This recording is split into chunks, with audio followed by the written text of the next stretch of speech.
back, Pirates, to another episode of Sea of Thieves. Today, we're doing Gold and Glory Weekend. It started yesterday, I'm a little late on this, but until Sunday, we will be able to get double gold and double rep for everything that we sell, and given that I've already maxed out gold holders and order souls, now it's time to work on merchant.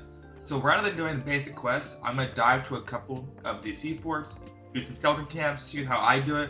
It's pretty safe loot, so let's go ahead and get right into it. Now, I wouldn't recommend doing any of the normal quests because they're just not worth it. What I would do instead is I would start diving to sea forts until you get to grade 5 for your flag, and then diving to skeleton camps. These are pretty effective ways to get a lot of money. If you can do the raid on a skeleton camp as grade 5 for merchant, that's 50,000 gold for the hero item alone, and then you get a bonus 12,000 for the other two items combined. So that's 62,000 gold you get per raid. Now for the forts, as long as you can complete it and get all the loot onto your boat, you will get grade 3 and a third. Now you can also dive because the loot isn't really worth that grade 3. I would rather you dive to another sea fort to get grade 4.5 and then go from there.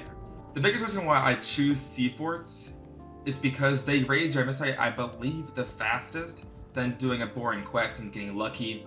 And the goal isn't even to sell loot from this fortress. Honestly, my goal is just to pick it up, get on my ship, and then dive to another fortress. At least 2 times in total. Alright, and that's one raid done. Now don't forget, there's also the top room key. And then we're going to do this one more time. Now with all our loot on board, now we're doing this one more time.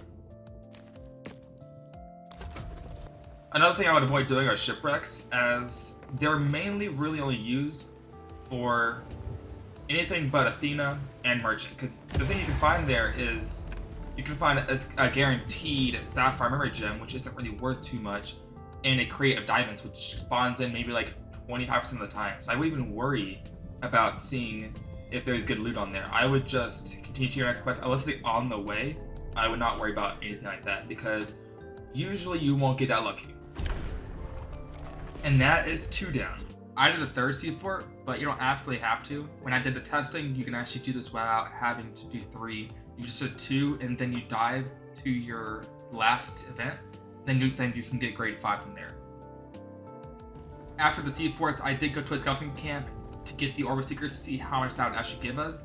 And the point of this video isn't gold. If you really want to get gold, this is the best way to give you, because it's 100,000 gold per run. But it just requires that you have to sail to every single one of these camps. Now, the dive quest is one that I'm more worried about, because that gives you a lot more rep, as we'll see later. But if you're looking for money, do these, sail to them. But if you're actually looking for actual reputation for merchant, especially, you're going to want to dive, and I'll show you that later.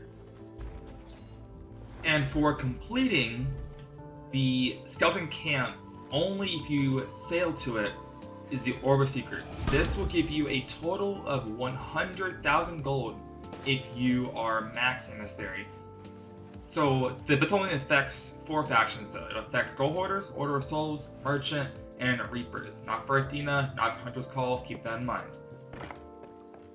And then when delivering the Orb of Secrets to the Sovereigns, gets you a hefty amount of emissary bonus and a whopping 100,000.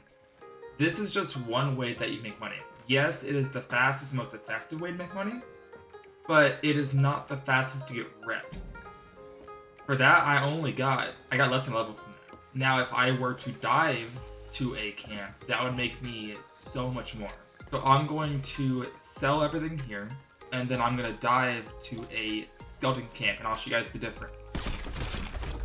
And because we finished this dive quest for it, we're going to get the tier 2 hero item of the faction that you chose. So I got the Scrolls of Shrouded Waters, as well as 2 coffers of Forgotten Jewels. Now this will sell for not as much as an Orb of Secrets. However, the amount of rep that you get for doing this is going to be a lot more, and for the same work. I would recommend that you do this, and I'll show you guys how much rep you get for bringing this all in. Now, for selling all the loot, including the chest itself, that gives us roughly 62,000. That's pretty solid. And the amount of rep that you get is significantly more than if you just sold the Orb of Secrets.